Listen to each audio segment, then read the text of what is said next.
આપણે આવી ગયા છીએ સચિન, જ્યાં ભજનનાથ બાપાનું જ્યાં મંદિર આવેલું છે, જ્યાં ધર્મિકભાઈની જ્યાં મિલ છે, મિલની અંદર જે આ મંદિર આવેલું છે, તો તેને દર્શન તમે કરી શકો છો અહીંયા બધા. તો રોજનું અહીંયા 2250 માણસ અહીંયા પરસાદી અહીંયા લે છે મંદિરની અંદર અહીંયા. તો તમે ભજનનાથ બાપાના તમે દર્શન તમે કરી શકો છો. તો ભાઈ ભક્તો બધા કે અહીંયા રોજનું કે 2500 માણસો અહીંયા રોજનું જમે છે.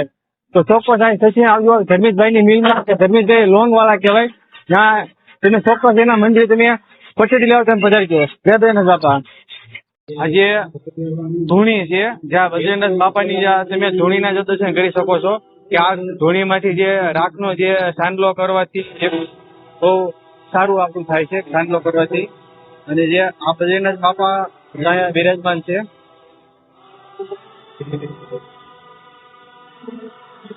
જે તમે અહીંયા અખંડ જ્યોતના જો તમે દર્શન કરી શકો છો અહીંયા, કે આ અખંડ જ્યોત છે ભજનનાથ બાપાના જે મંદિરની અંદર અખંડ જ્યોત. અને પોતે જો મંદિરની અંદર આ ગાર કરેલી છે, જે ગારમાં જે ભજનનાથ બાપા જે વિરાજમાન છે, ગાર કરેલી છે.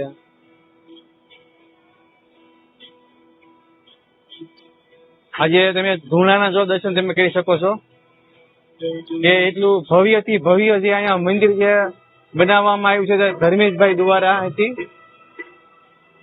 કે ભવ્ય તો ભવ્ય મંદિર છે અહીંયા. કે ચોક્કસ જો અહીંયા તમે સચિન અહીંયા પધારજો મંદિરની અંદર તમે, જ્યાં જે ભજનનાથ બાપાનો જે થાળ આવી ગયો છે, બસ હવે પરસાદીનો જે ટાઈમ થઈ ગયો છે, તમે જો ભજનનાથ બાપાનો જે થાળ તમે જોઈ શકો છો, જે ભજનનાથ બાપાને જમાડવા આવ્યા છે. અને આ પરસાદી આપણે બધા ભાવિ ભક્તો જમશે, કે રોજનું 5000 માણસો અહીંયા રોજનું જમે છે આ મંદિરની અંદર. તમે જોઈ શકો છો કે આ મંદિરની અંદર એક સચિન ખાતે આવેલું છે, કે સચિનમાં જે ભજનનાથ બાપાની જે મંદિર છે અહીંયા. આપણે આવી ગયા છીએ સચિન, જ્યાં ધર્મેશભાઈની જે મિલની અંદર ભજનનાથ બાપાનું જે મંદિર છે, ત્યાં જે તમે જોઈ શકો છો ધર્મેશભાઈની ઓફિસ છે. તે પોતે જે ગાર કરેલી છે, ગારમાં બેસે છે, અને ધર્મેશભાઈ જો વિરાજમાન થાય છે. અને ધર્મેશભાઈ અહીંયા મિત્રો આપણે આવી ગયા છીએ એક બાપા સીતારામના મંદિરની અંદર. તો જ્યાં ધર્મેશભાઈની ઓફિસ છે, ત્યાં આપણે ભજનનાથ બાપાના તમને હું દર્શન કરવા જઈ રહ્યા છીએ આપણે. તો ચાલો ભજનનાથ બાપાના આપણે દર્શન કરવી.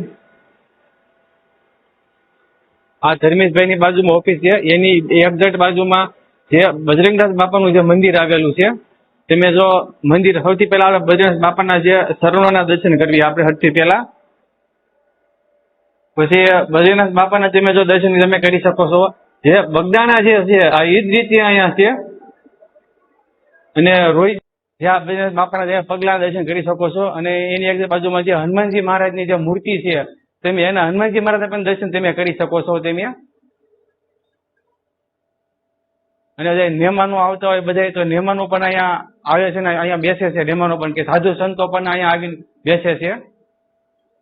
અને રોજનું દાન પણ એટલું ધર્મેશભાઈ હાલમાં કરે છે.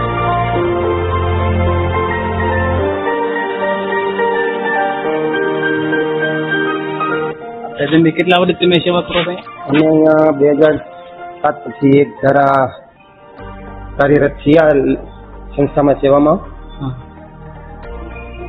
પછી પહેલા અહીંયા રસોડું ચાલતું હતું, નાનું એવું રસોડું ચાલુ થતું, અને હવે અત્યારે ટૂંક સમયમાં જ અને 2-3 વર્ષમાં જ અહીંયા એટલું એ રીતે કાર્યશીલ થઈ ગયું છે કે હવે મિની બગદાણા તરીકે આ સંસ્થા એક ઓળખાય છે.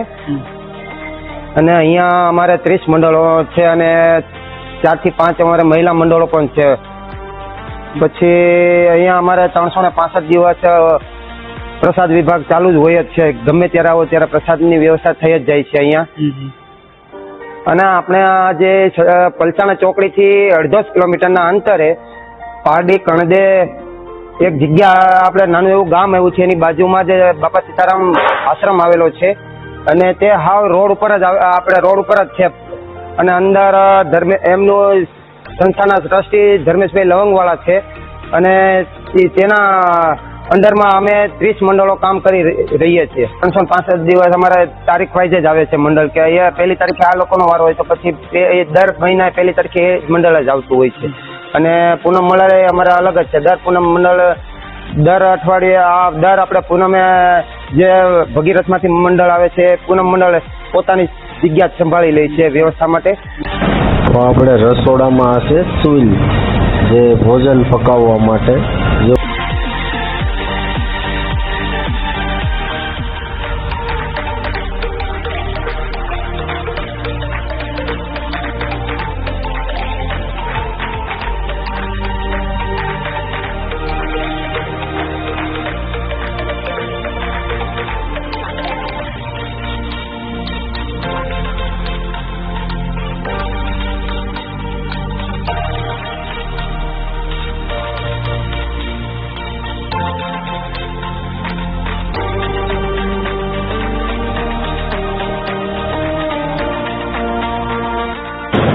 ને આ છે આપણે પ્રસાદી લેવા માટેનો મોટો હોલ. જોઈ લો, બગદાણા જેવું જ છે. તમે જોઈ લો કેવડો મોટો હોલ છે પ્રસાદી લેવા માટેનો. જોઈ લો તમે આ વિડીયોમાં.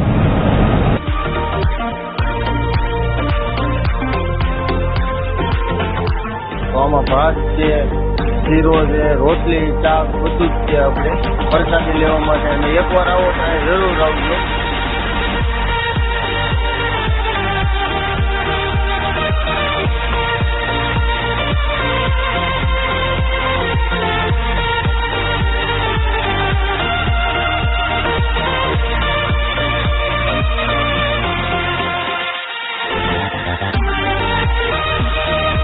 તમે જોઈ શકો છો જ્યારે પ્રસાદી વધે જો આ લઈ રહ્યા છે બાપા સીતારામ મંદિરની અંદર, કે આ રોજનું 2500 માણસ જમે છે. બસ ધીરે ધીરે બધા આવવાની તૈયારી થઈ ગઈ છે જ્યાં પ્રસાદી જે લેવા માટે બધાની.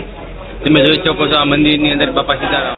મિત્રો આજે ધર્મેશભાઈનું મંદિર છે, જ્યાં ધર્મેશભાઈ લોંગવાલા કહેવાય, એનું આ મંદિર આવેલું છે કે બાપા સીતારામ મિલ. તો આ એક્ઝેક્ટ સચિન પાસે આ એક્ઝેક્ટ આ મેન રોડની અડીના મંદિર આવેલું છે. તો તમે આ જોઈ શકો છો આ મંદિર, જો આ મંદિરનો ગેટ છે.